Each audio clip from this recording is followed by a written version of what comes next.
One last thing I said I was going to talk about in an earlier video is how the homeless industrial complex in California is a scam, guys. I've known this instinctively all along, but this story that was sent to me is also proof of that. There is a new homeless fraud and corruption task force in California that has launched investigation into how California's homeless funding of more than $24 billion just in the past 5 years has actually been used. I wonder where all that money went. Meanwhile, the homeless population has exploded to levels higher than ever. Sounds sketchy, huh? Well, it turns out a Beverly Hills CFO, Cody Holmes is his name, 31 years old, CFO of Shangri-La Industries, was just arrested in a $25.9 million fraud scheme. He was arrested on charges of mail fraud, and he allegedly submitted fake inflated bank records to California's Department of Housing and Development to secure almost $26 million in state homelessness grants. And the accounts that he claimed held millions did not exist. He allegedly used over $2 million of that money to pay personal credit card bills, including luxury purchases at retailers. Another man in Brentwood, notice how these are very fancy upscale neighborhoods. Brentwood and Beverly Hills is apparently where all the scam and con artists live over there.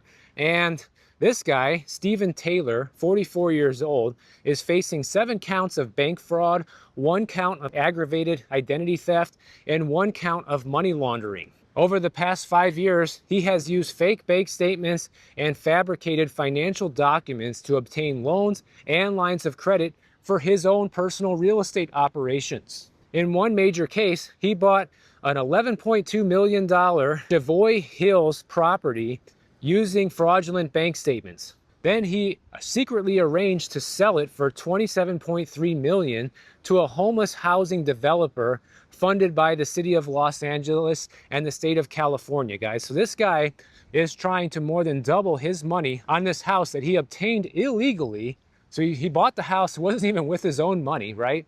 And then he's going to try and sell it for more than double and pocket over $27 million, and the state of California is going to give him that money. The fact that none of this has been uncovered until recently is a huge shame and loss for all the people in California.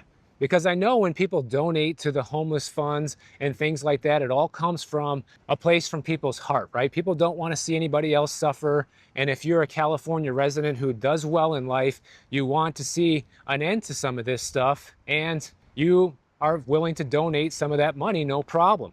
But the problem is, where does it end up? Well, now we know it ends up in the pockets of scam artists that continue to squander that money away. So this guy, Taylor, he faces up to 30 years per bank fraud account and up to 10 years for money laundering and an additional mandatory 2 years of aggravated identity theft. So hopefully this guy gets life in prison. The first guy, Holmes, he faces federal mail fraud penalties, which is up to 20 years in prison per count. So hopefully he gets buried at the prison too. And the worst part is, this task force is now realizing that these are not isolated incidents, and they're going to continue to uncover more people who have been involved in embezzling this money. In fact, one of my last experiences before I left California, because I love In-N-Out Burger there, and I already miss it, by the way, but the last couple times I went there, they had a thing going on where they were asking people to round up their totals to contribute to their homeless fund, right? So if you spend $15.10,